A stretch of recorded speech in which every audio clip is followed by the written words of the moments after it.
Thanks very much, Chairman. There were a number of questions at the hearing to which Ms. Bondi gave no semblance of an answer. I just want to discuss two of them and where they fit into Department of Justice procedures. The first has to do with when FBI agents get cash to be able to use the cash in an investigation. There is a, as you can imagine, very considerable amount of procedure before large amounts of cash are distributed to FBI agents related to ongoing investigations. There's actually a unit called the Commercial Payments and Confidential Services Unit that oversees how those payments are distributed.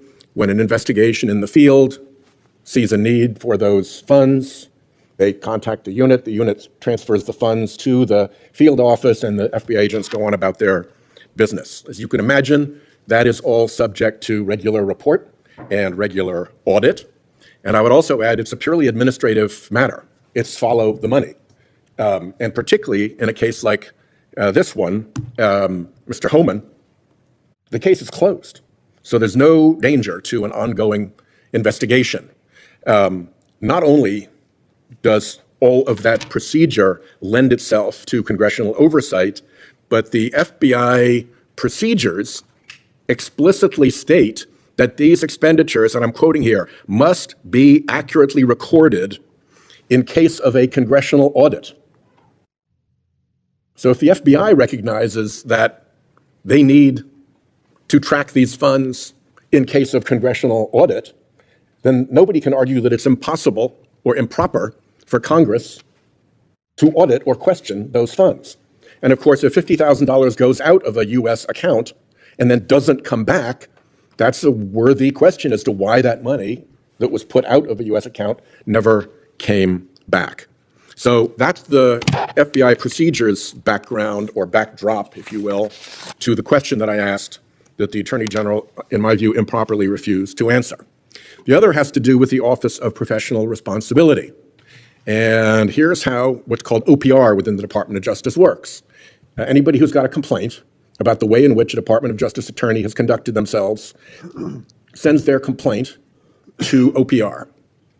OPR does what they call an initial review that screens out the crank calls and the meritless accusations. And if there's any there, you get through that initial review and you move on to an inquiry. They call it initiating an inquiry. And once the inquiry is initiated, then OPR goes about doing an investigation and preparing a report. So what happens with the report customarily is that a summary of the report is prepared, and that is released publicly. So I wasn't asking her for, when I asked for the summary, I wasn't asking her for anything that wasn't a matter ultimately of public record. That's how they do it. And you can understand why they do it that way, because part of the purpose of publishing OPR summaries and outcomes is to give guidance to U.S. attorneys, assistant U.S. attorneys all around the country into what the rules are and what the precedents are related to their conduct as lawyers. So it's unsurprising that those summaries are provided. More than that, OPR's own website provides that it will actually produce the investigative reports, not the summary, produce the investigative reports to Congress when properly requested.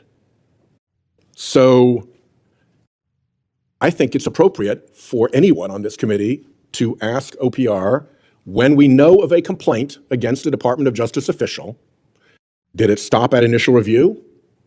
Did it go on to inquiry? Were investigation steps taken? Was there a final report? Show us the public summary, and we are requesting the investigative report. That seems just completely ordinary. And for that reason, I would hope that the committee generally, knowing that this goes back and forth, would support my pursuit of actual answers to those very simple questions that the Department of Justice itself acknowledges Congress has the right to get. So thank you for letting me make that statement. I hope that clarifies what is going on here. I do not intend to give up on answering these questions just because, well, let me say, I'm married to a marine scientist. And one of our big products offshore from Rhode Island is squid. And what squid do when they feel threatened is they squirt out a jet of ink and then they zip away, leaving the little cloud of squid ink in the hope that that distracts from the squid itself. And I think we got a lot of squid ink from that chair, from the Attorney General, rather than real answers. And I think we're entitled to real answers. And in these two cases in particular, Department of Justice procedures concede that Congress is entitled to answers. So thanks for hearing me out. Thank you. Senator Sheldon Whitehouse isn't exactly known for flashy rhetoric. He's known for precision, for treating power like a cross-examination. And in this exchange, that skill was on full display as he laid out, point by point, how Pam Bondi failed to answer the most basic questions during her confirmation hearing. Now, here's what makes this so important. Whitehouse wasn't asking political gotchas. He was asking about process, about the mechanics of how the Department of Justice handles cash for FBI field operations and internal misconduct reviews. These are not partisan issues. They're oversight fundamentals. Let's start with the first one, the question about FBI cash distribution.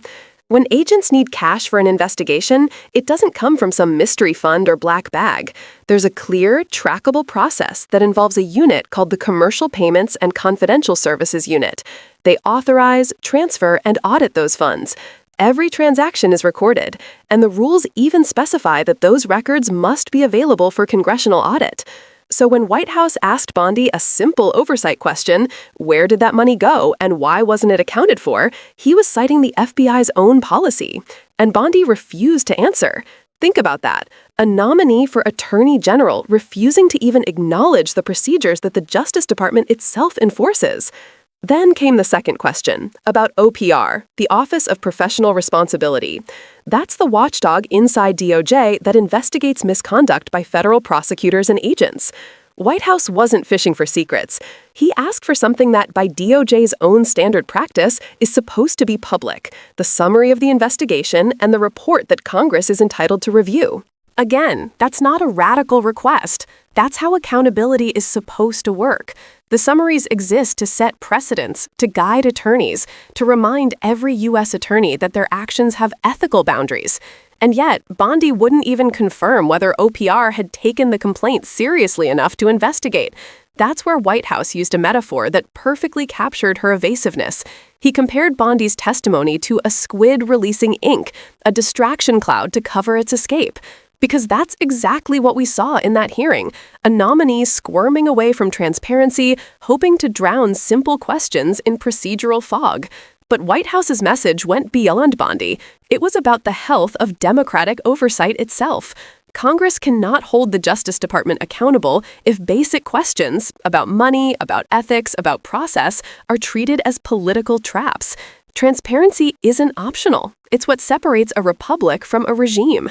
And let's be clear, this wasn't about classified information or ongoing investigations or even legal privilege. It was about public money and public conduct. When $50,000 leaves a government account and doesn't come back, the public has a right to ask why. When a complaint is filed against a DOJ official, Congress has a right to see how it was handled. That's oversight, not partisanship. So when Bondi dodges those questions, she's not just stonewalling one senator, she's stonewalling the American people. And Whitehouse is right to push back, because in a functioning democracy, I don't feel like answering isn't an acceptable answer under oath. For anyone watching, this hearing was more than procedural. It was a stress test for accountability. Will this Senate actually demand transparency from a nominee who wants to run the Department of Justice? Or will they let Squid Ink win? Because when nominees start treating transparency like a trap, that's when democracy starts to slip into the shadows. And that's exactly why hearings like this matter, and why voices like Whitehouse's are indispensable. If you believe in real oversight, in accountability without theatrics, and in protecting the integrity of institutions from those who think they're above answering basic questions, stay with us, subscribe, and keep this conversation alive, because sunlight, as they say, is still the best disinfectant.